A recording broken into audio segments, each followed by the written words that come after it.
25 मार्च 2026ला महाराष्ट्र विधानसभेचं अर्थसंकल्पीय अधिवेशनाची समाप्ती झाली।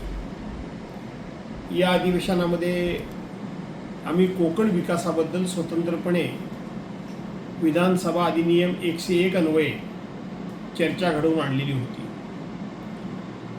या चर्चेमध्ये केवळ आणि केवळ कोकणाच्या विकासाची चर्चा व्हावी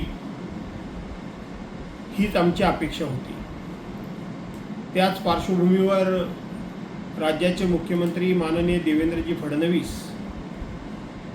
यांनी यावर्षी कोकणामध्ये हापूस आंबा, काजू आणि इतर फळफळावर ही हवामानाच्या सातत्यानं बदलामुळे, त्याचप्रमाणे ढगाळ वातावरणामुळे आणि मध्ये मध्ये पडणारा अवेळी पाऊस, या अशा अनेक कारणांमुळे फळबागायतदारांच्या पूर्णपणे बागांचं नुकसान झालेलं आहे।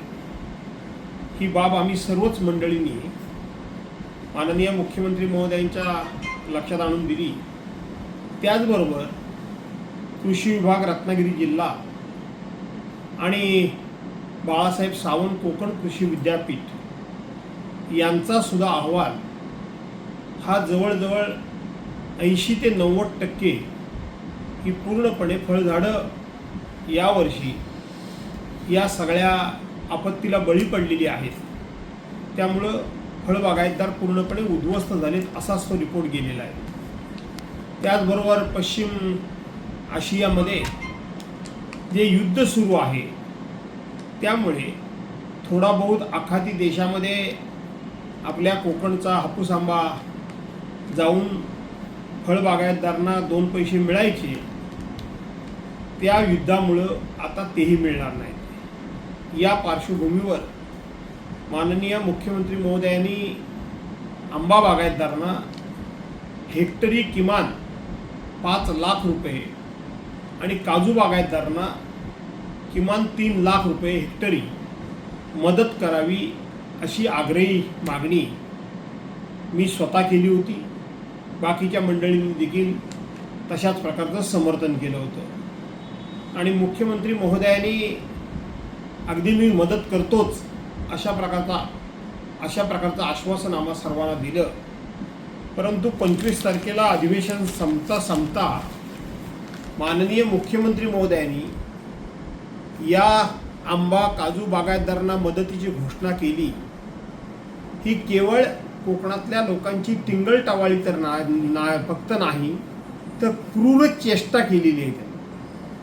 त्यांनी सांगताना काय सांगितलं की आंबा बागायतदारांना आणि काजू बागायतदारांना विमा हा उतरवल्यानंतर त्या विम्याची रक्कम मिळते।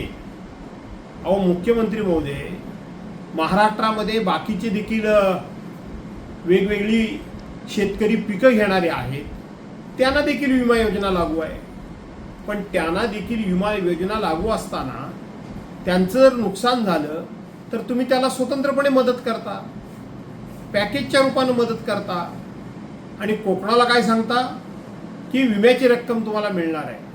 आणि ज्यांना कोणाला विम्याची रक्कम मिळणार नाही, कारण ज्यांनी कोणी विमा उतरला नाही, त्या आंबा बागायतदारांना हेक्टरी 22,000 रुपये, एका हेक्टरमध्ये आंब्याची झाडं ही 250 लागतात। एका हेक्टरमध्ये आंब्याची झाडं ही 100 लावावी असा नियम आहे। 100 म्हणजे एका झाडाला तुम्ही फक्त 220 रुपयाची मदत देण्याची घोषणा करून मी म्हटल्याप्रमाणे तुम्ही केवळ आमची टिंगलटावाळी नाही तर क्रूर अशी चेष्टा तुम्ही केली।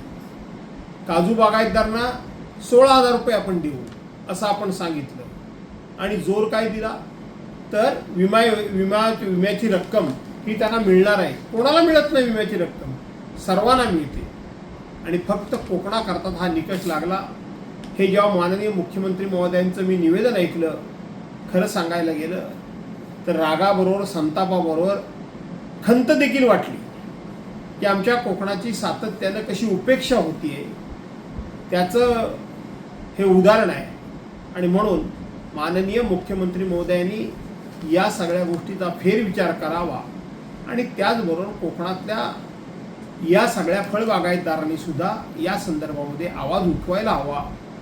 तो जर आवाज उठला नाही तर ही आपली अशी नेहमीची चेष्टा होत राहील.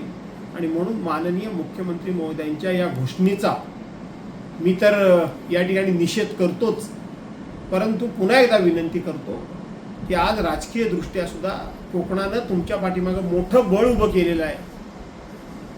ज्या वेळेला 96-97 साली युतीचं सरकार होतं त्यावेळेला पहिल्यांदा कोकणातल्या आंबा बागायतदारांना नुकसान भरपाई मिळवून देण्याकरता म्हणून मीच संघर्ष केला.